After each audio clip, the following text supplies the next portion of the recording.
നമസ്കാരം, ഞാൻ ഡോക്ടർ വിസ്മയ ദാമോദരൻ. നമ്മൾ ഇന്ന് ചർച്ച ചെയ്യുന്നത് സോറിയാസിസിനെ പറ്റിയിട്ടാണ്.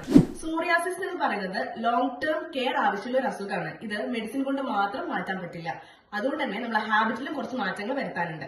അതിൽ ആദ്യം പറയുന്നത് എന്താണെന്ന് വെച്ചാൽ നമ്മളെ സ്കിന്നിലെ ട്രോമാസ് ഒഴിവാക്കണം. സ്കിന്നിലെ ട്രോമ എന്ന് പറയുന്നത് ടൈറ്റ് ആയിട്ടുള്ള ഡ്രസ്സ് ഉപയോഗിക്കാതിരിക്കുക.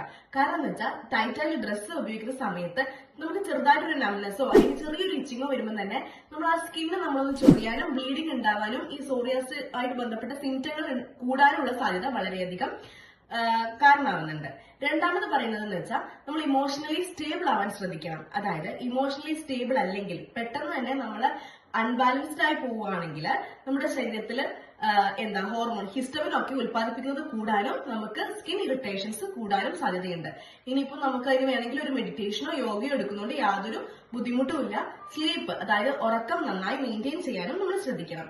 പിന്നെ പറയുന്ന കാര്യം, പെട്ടെന്ന് ഇൻഫെക്ഷൻ ഒക്കെ വരുന്ന ആൾക്കാരാണെങ്കിൽ, അതായത് ത്രോട്ട് ഇൻഫെക്ഷൻ ആയിക്കോട്ടെ, പനി ആയിക്കോട്ടെ, ഇങ്ങനെ ഇൻഫെക്ഷൻ വരുന്ന ആൾക്കാരാണെങ്കിലും സ്വയം ഒരു ചികിത്സ തേടാതിരിക്കുക. കാരണം നമുക്കൊരു ചെറിയൊരു ഇൻഫെക്ഷൻ വരുന്ന സമയത്ത് തന്നെ സോറിയാസിസ് ഉള്ളവരാണെങ്കിൽ ഈ സോറിയാസുമായി ബന്ധപ്പെട്ട സിംറ്റംസ് കൂടാനും നമുക്ക് ചൊറിച്ചിൽ കൂടാനും നമ്മുടെ സ്കിന്ന് വളരെയധികം ഡ്രൈ ആവാനുള്ള സാധ്യത വളരെയധികം കൂടുതലാണ്.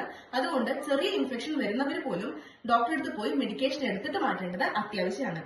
പിന്നെ പറയുന്ന കാര്യം എന്ന് വെച്ചാൽ ആൽക്കഹോളിക്കോ അല്ലെങ്കിൽ സ്മോക്കിംഗ് ഹാബിറ്റ് ആയിട്ടുള്ള ആൾക്കാരാണെങ്കിൽ അവര് ഇതിനൊരു സോറിയാസിന് ട്രീറ്റ്മെന്റ് എടുക്കുന്ന സമയത്ത് തീർച്ചയായും നിർത്തേണ്ടതുണ്ട്. കാരണം ഇത് നമ്മുടെ മെഡിസിന്റെ റെസ്പോൺസ് കിട്ടണമെങ്കിൽ ഈ ബാഡ് ഹാബിറ്റ് ഇതിനൊരു എതിരാളിയാവാൻ പാടില്ല.